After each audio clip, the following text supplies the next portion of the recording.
Hello friends, welcome to my YouTube channel Studify Hub. My name is Nikita Mittal.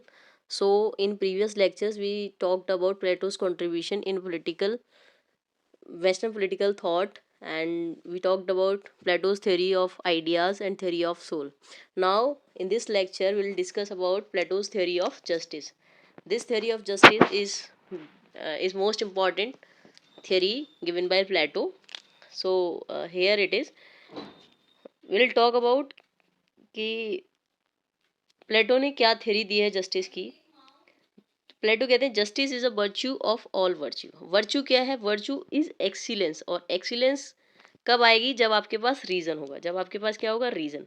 Reason से excellence आएगी, और excellence ही किस चीज़ को पहचान पाती है? ट्रू हैप्पीनेस को, ना कि इल्यूजन को। जैसे कि हमने थ्योरी ऑफ आइडियाज़ में देखा, जिसके पास रीजन होगा वो वही ट्रू हैप्पीनेस को देख सकता है। जो आइडिया ऑफ जस्टिस है, जो थ्योरी प्लेटो का जो आइडिया ऑफ जस्टिस है, वो उसकी प्लेटो की जो बुक है द रिपब्लिक, रिपब्लिक में इस आइडिया का मेंशन है। और इस जो बुक है उसका जो सब टाइटल है उसका नाम है कंसर्निंग जस्टिस। इसलिए जो थ्योरी ऑफ जस्टिस है वो बहुत ज़्यादा इम्पॉर्टेंट है प्लेटो की सभी थ्योरीज में, क्योंकि जो जस्टिस है उस पर सबसे ज़्यादा एम्फसाइज किया है प्लेटो ने।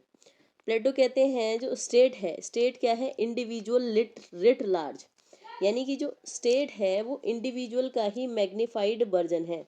Means state is a magnified version of individual. It implies that there can not be a just state without just citizen. तो प्लेटो ऐसा कहते हैं कि बिना जस्ट सिटीजन के कोई जस्ट स्टेट बन ही नहीं सकता। इसलिए सबसे पहले हमें जस्ट सिटीजन बनाने की ज़रूरत है।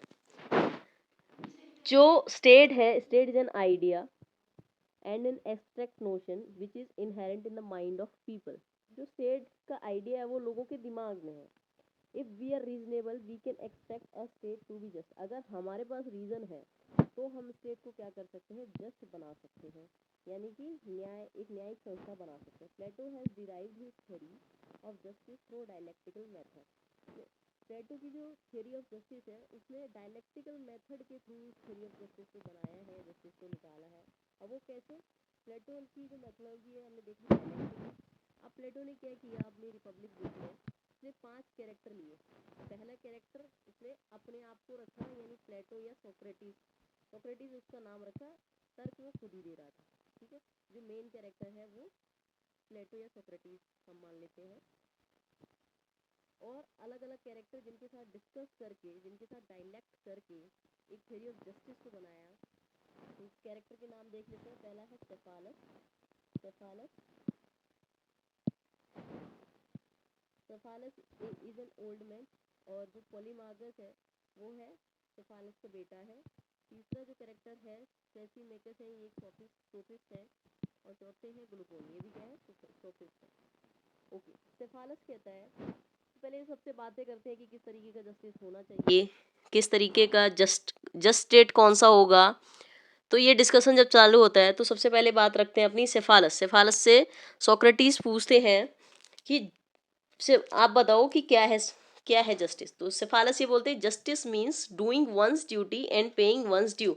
जस्टिस क्या है? कि अपनी ड्यूटी करना और जिससे जो उधार लिया उसको वापस करना। ऐसा कहते हैं सेफालस, तो क्या होगा? जस्टिस होगा। लेकिन प्लेटो क्या कहते हैं? प्लेटो जस्टिस को एक्सेप्ट करते हैं एज अ ड्यूटी। प्लेटो बोलते हैं कि हाँ जस्टिस एक ड्यूटी है, ऐसा मैं मानता हूँ, लेकिन वो किस चीज़ को क्वेश्चन करते हैं? But questions paying one's due. वो कहते हैं कि जस्टिस किसी का उधार वापस देना नहीं हो सकता। He asked whether it is just to return the weapon to a person who has gone mad. क्या ये सही है कि आपने एक व्यक्ति से एक वेपन उधार लिया, एक बंदूक उधार लिया, कोई हथियार उधार लिया, आप अगर वो आदमी इन फ्यूचर मैड हो जाता है, पागल हो जाता है, उसकी मेंटल स्टेट सही नहीं होती, क्या उस व्यक्ति को वो हथियार वापस करना सही है? क्या वो उसका सही यूज़ कर पाएगा उस टाइम पर? तो इसका जवाब तो यही उन्होंने दिया, और उन्होंने एक्सेप्ट किया कि जो जस्टिस है वो ड्यूटी तो है, लेकिन वंस पेइंग वंस ड्यू नहीं है। Implications this idea of justice can not be applied in all situation. अगर हम इसको इम्प्लाई करते हैं, अगर हम इसको इम्प्लाई करते हैं तो ये जो आइडिया है ये हर सिचुएशन में अप्लाई नहीं होगा। जस्टिस को एज अ ड्यूटी तो हम मान सकते हैं, लेकिन in all situation we can not apply this idea. Okay, so उसके बाद उनके जो बेटे हैं, सेफालस के जो बेटे हैं पॉलीमार्कस, वो कहते हैं जस्टिस, वो थोड़ा सा मॉडिफाई करके इसको बोलते हैं, justice is giving everyone is dues, being good to your friend and evil to your enemy. ये कहते हैं कि जो जस्टिस है वो क्या है, सबको उनके जो उधार है वो वापस करना है, उनके जो चीज़ें ली हैं उनको वापस करना है, और क्या करना है, जो आपके फ्रेंड हैं उनके साथ अच्छे से रहना, और जो आपके दुश्मन है उनके साथ दुश्मनी निभाना ही क्या है, जस्टिस यानी न्याय है। लेकिन प्लेटो क्या कहते हैं, there is no definition of a friend और an enemy and justice can not involve the idea of harming someone. ने क्या बोला, एविल टू योर एनिमी। तो ये क्या कहते हैं कि एक पहली बात तो फ्रेंड की कोई डेफिनेशन नहीं है, बाद में एक टाइम पे आपका कोई फ्रेंड है, बाद में वो आपका दुश्मन भी हो सकता है। दूसरी बात, जस्टिस का मतलब कभी भी किसी को हार्म पहुंचाना नहीं है। Justice can not involve the idea of harming someone. Justice का कभी भी जस्टिस कभी भी वो नहीं हो सकता कि आप दूसरे को हार्म पहुंचाओ। The idea of justice is link to the idea of soul. जो जस्टिस का आइडिया है वो सोल से रिलेटेड है, and our soul is never peaceful when we harm someone. और जो हमारी जो सोल है वो कभी भी पीसफुल नहीं होगी अगर हम किसी को हार्म पहुंचाएंगे, तो ये डिनाई कर देते हैं। तीसरे व्यक्ति हैं थ्रेसीमेकस। थ्रेसीमेकस क्या है, सोफिस्ट है। वो बोलते हैं जस्टिस क्या होगा, justice is the interest of the stronger.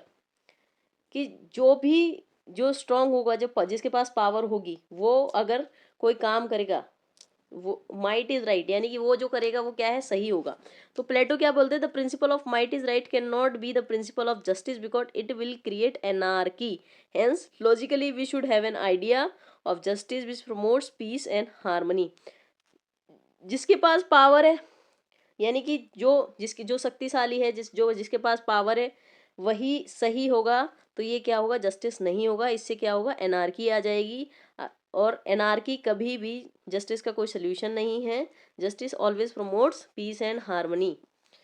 उसके बाद ग्लूकोन। ग्लूकोन बोलते हैं justice in the interest of the weak. उन्होंने जब थ्रेसिमेकस ने ये बोला कि इंटरेस्ट ऑफ द स्ट्रोंगर, ठीक है, माइट इज राइट, तो प्लेटो ने डिनाई कर दिया। अब जब ग्लूकोन ये बोलते हैं justice is in the interest of the weak, यानी कि वीक क्या करते हैं, कॉन्ट्रैक्ट करते हैं विद पावरफुल फॉर प्रोटेक्शन, ठीक है। उसके बाद प्लेटो कहते हैं it is wrong to consider that a state is only needed by the weak. ऐसा नहीं है कि जो स्टेट है वो सिर्फ कमज़ोर लोगों की ज़रूरत है, वीक लोगों की ज़रूरत है। कोई भी पर्सन अपने आप में सेल्फ सफिशिएंट नहीं है। No person is self sufficient, it is in the interest of the all to obey the law made by the state. यानी कि सिर्फ वीक को स्टेट नहीं चाहिए, या वीक को सिर्फ वीक ही ऐसा व्यक्ति नहीं है जो सेल्फ सफिशिएंट है। हर एक को स्टेट की ज़रूरत है, हर एक को सभी लोगों की ज़रूरत है। इसलिए ऐसा नहीं होगा कि जस्टिस सिर्फ वीक के फेवर में होगा या जस्टिस सिर्फ स्ट्रॉन्ग के फेवर में होगा, तो ऐसा नहीं होगा, वो जस्ट स्टेट नहीं कहलाएगा। तो इन सब बातों से ये पता चला from our discussion Plato accept justice. सबसे पहले जब हमने स्टार्टिंग में देखा तो जस्टिस को क्या बोला, उसने वर्च्यू बोला। दूसरा उन्होंने बोला कि जस्टिस ड्यूटी है, जस्टिस क्या है, एक तरीके की ड्यूटी है। फिर उसने ये बोला justice is a characteristics of this soul. हमने यहाँ पे देखा जब ये बात हुई किसकी, justice is the interest of the stronger, तो उसने क्या बोला कि जो जस्टिस है वो क्या करता है, जो जस्टिस है, idea of soul, justice is link to the idea of soul and our soul is never peaceful जब हम किसी को नुकसान पहुंचाते हैं। तो जस्टिस क्या हो गया, justice is a characteristics of the soul. Justice is needed by दोनों की ज़रूरत है, चाहे वो स्ट्रांग है चाहे वो वीक है, दोनों को जस्टिस की क्या हो जाती है, ज़रूरत है। Justice does not involve harming someone, और जस्टिस कभी किसी को नुकसान नहीं पहुंचा सकता।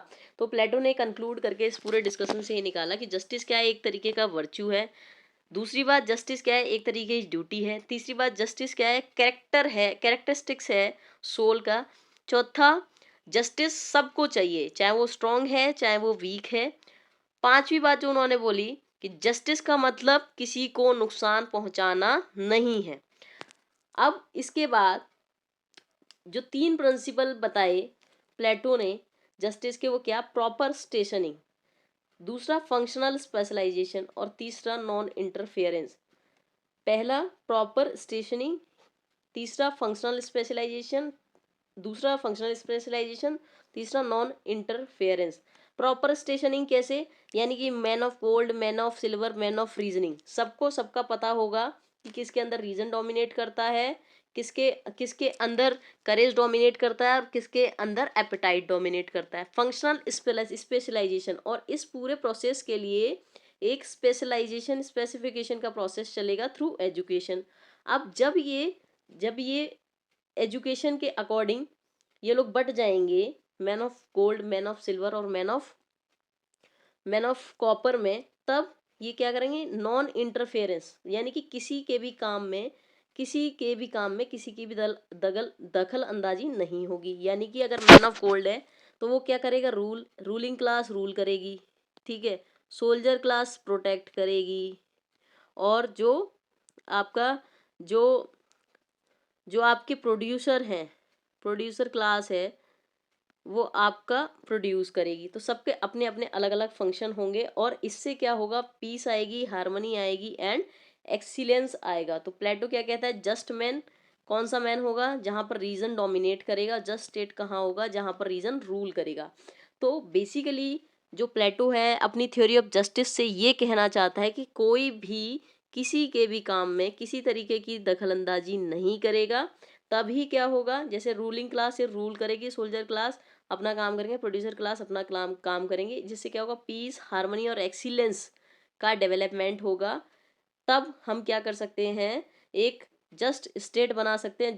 जस्ट मैन कौन सा मैन होगा, जिसके अंदर रीजन डोमिनेट करेगा, यानी कि जब ऐसा व्यक्ति पूरे स्टेट पर राज करेगा जहाँ जिसके अंदर रीजन डोमिनेट करेगा, तो वही कैसा स्टेट होगा, जस्ट स्टेट।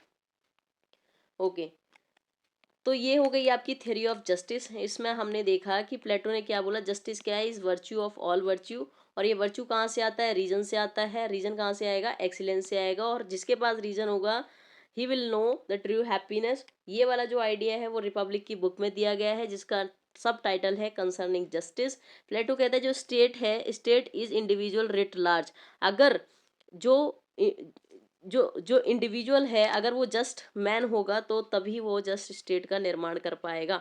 और जस्ट स्टेट वही होगा जहाँ सबको अपने अपने काम पता होगा। इसके लिए पूरा एक डिस्कशन हुआ जिसमें ये माना गया कि जस्टिस एक ड्यूटी है, जस्टिस एक वर्च्यू है, और जस्टिस क्या है, सोल का कैरेक्टरिस्टिक्स है। और ऐसा नहीं है कि जस्टिस सिर्फ स्ट्रॉन्ग को चाहिए या जस्टिस सिर्फ वीक को चाहिए, जस्टिस सबको चाहिए। तो justice is needed by both strong and week.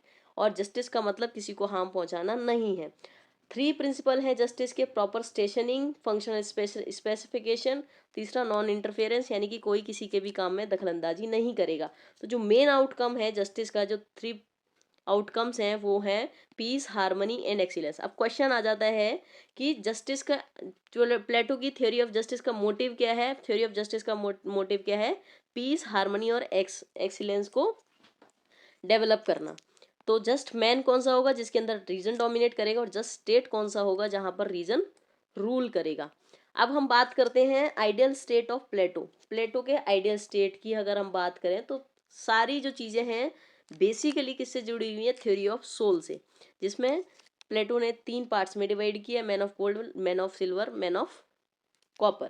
तो प्लेटो कहते हैं कि जो Plato suggest that some principle same principle of justice can be applied at the level of state. कि जो जस्टिस का प्रिंसिपल है, जहां पर कोई किसी के काम में दखलंदाजी नहीं करेगा, जहां पर पीस, हार्मनी और एक्सीलेंस होगा, जहां पर रीजन डोमिनेट करेगा, वही पूरा सेम प्रिंसिपल आइडियल स्टेट पे अप्लाई होता है। और जैसे कि हमने प्लेटो की थ्योरी ऑफ जस्टिस में पढ़ा था, स्टेट क्या है, इंडिविजुअल रिट लार्ज।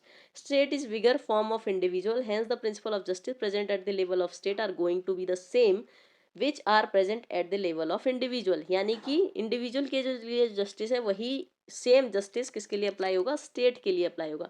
तो आइडियल स्टेट क्या है, that state is an ideal state where population is classified into 3 classes on the basis of the spiritual qualities of this soul. तो हमने पहले ही देखा, man of gold, man of silver और man of copper.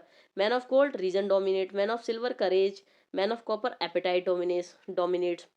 हमने देख लिया ruling class, soldier class और प्रोड्यूसर क्लास। यहाँ पर ये तीनों क्लासेस होंगी, जहाँ पर तीनों को अपना अपना काम पता होगा, वही कैसा स्टेट होगा, वही स्टेट होगा आइडियल स्टेट। अब जो रूलिंग क्लास है और जो सोल्जर क्लास है, इन दोनों को मिला के कौन सी क्लास बनती है? Guardian class. The above composition is justice because it will lead to peace, harmony and excellence, यानी कि नॉन इंटरफेरेंस, किसी के भी काम में कोई इंटरफेरेंस नहीं होगा, this will lead to peace, harmony and excellence. Why these classes should agree. अब आप ये सोचेंगे कि इन क्लासेस को एग्री क्यों करना चाहिए, तो प्लेटो कहते हैं a state is an interdependence, interdependence a system of give and take. जो स्टेट है वो कैसा सिस्टम है? इंटरडिपेंडेंस, हर कोई इंटरडिपेंडेंट है एक दूसरे पर, और ये ऐसा सिस्टम काम करता है जहां पर गिव एंड टेक वाला सिस्टम है। हर कोई अपने आप में सफिशियंट नहीं है, नो पर्सन इज सफिशियंट, इसलिए उनको एक दूसरे की जरूरत है, इसलिए they will agree. Plato's ideal state is like a family. Plato का आइडियल स्टेट किस तरीके का है? एक फैमिली की तरह है, जहां पर सभी सिटीजन क्या करते हैं? कॉन्ट्रीब्यूट करते हैं to for the benefit of the others, ताकि सबका फायदा हो। They are making sacrifices for each other and in the end all can live in peace and excellence. और जब ये होता है तो क्या, इससे क्या होता है? पीस और एक्सीलेंस आता है। जब सबको सबका काम पता होगा, वही क्या होगा? आइडियल स्टेट होगा। क्रिटिकल इवेल्युएशन इसका हम अगर देखें तो जो सेवाइन है, सेवाइन इज अ पॉलिटिकल थिंकर। वो कहते हैं, प्लेटो की थ्योरी ऑफ जस्टिस को बोलते हैं कि ये क्या है? A bad philosophy, bad psychology and bad politics है। अच्छा, ये कोट आ जाता है कि ये कोट किसने बोला है? Justice is bad philosophy, bad psychology and bad politics, तो ये किसने बोला है? सेबाइन ने। एक और इसको अगर हम देखें, इसका जो क्रिटिसिज्म आता है इसके प्लेटो की थ्योरी ऑफ जस्टिस का, वो ये आता है कि जो प्लेटो की थ्योरी ऑफ क्लासेस है, वो Indian concept of varna system से काफ़ी रिलेटेड है। दोनों सिस्टम थ्योरी में बहुत साउंड फील करते हैं, साउंड फील कराते हैं, लेकिन प्रैक्टिस में अगर हम देखें तो इससे क्या होता है? एक डिस्क्रिमिनेशन हम देख पाते हैं। In practice the system based on work will get change into the system based on birth. जैसे कि हमने इंडिया में भी देखा कि ये जो सिस्टम है, पहले जैसे वर्ण सिस्टम था, वर्क पे बेस था, लेकिन बाद में बर्थ पे बेस हो गया। उसी तरीके से ये वाला सिस्टम भी पहले वर्क पे वर्क पे बेस्ड है, लेकिन बाद में ये बर्थ पर बेस्ड हो जाएगा और लोग एक दूसरे के साथ डिस्क्रिमिनेशन करेंगे। तो हमने ये देखा कि प्लेटो की थ्योरी ऑफ जस्टिस देखी, फिर उसके बाद में प्लेटो की थ्योरी ऑफ आइडियल स्टेट देखी। दोनों ही किससे रिलेटेड हैं? Three elements of soul. हमने देखा कि अगर तीन, प्लेटो ये कहते हैं, पूरे डिस्कशन के बाद ये पता चला कि सब अगर अपना अपना काम करेंगे तो किसी तरीके की कोई प्रॉब्लम नहीं आएगी, और जस्ट मैन अगर डोमिनेट करेगा, जस्ट मैन क्या, कौन सा मैन होगा? जिसके अंदर रीजन होगा, यानी कि रीजन किसके पास होगा? जो फिलोसोफर किंग होगा, ठीक है। तो अगर वो राज करेगा तो स्टेट कैसा होगा? जस्ट होगा। इसी तरीके से आइडियल स्टेट भी वो होगा जहां पर हर एक व्यक्ति को अपना काम पता होगा। और ये सिस्टम पूरा किस तरीके से आएगा? थ्योरी ऑफ एजुकेशन के बाद आएगा, जिसमें जिसमें प्रोड्यूसर क्लास के लिए अलग एजुकेशन, सोल्जर क्लास के लिए अलग एजुकेशन, और फिलोसोफर किंग के लिए, यानी कि जो जिसके अंदर रीजन डोमिनेट करेगा, उसके लिए एक अलग एजुकेशन सिस्टम हम पढ़ेंगे। तो आगे आने वाली एजुकेशन, थ्योरी ऑफ एजुकेशन प्लेटो की इससे बहुत ज़्यादा रिलेटेड है, आगे बहुत ज़्यादा क्लैरिटी मिलेगी। So this was all for today, this was all for today's video. Thank you. और आगे आने वाले वीडियोज़ के लिए चैनल को सब्सक्राइब कर लीजिए, और वीडियो को लाइक करिए, शेयर करिए ज़्यादा से ज़्यादा। This will help you in the preparation of the D++ PGT political science exam. और आगे और कई सारे वीडियोस इस चैनल पर आएंगे, तो बने रहिए स्टडीफाई हब के साथ। Thank you so much.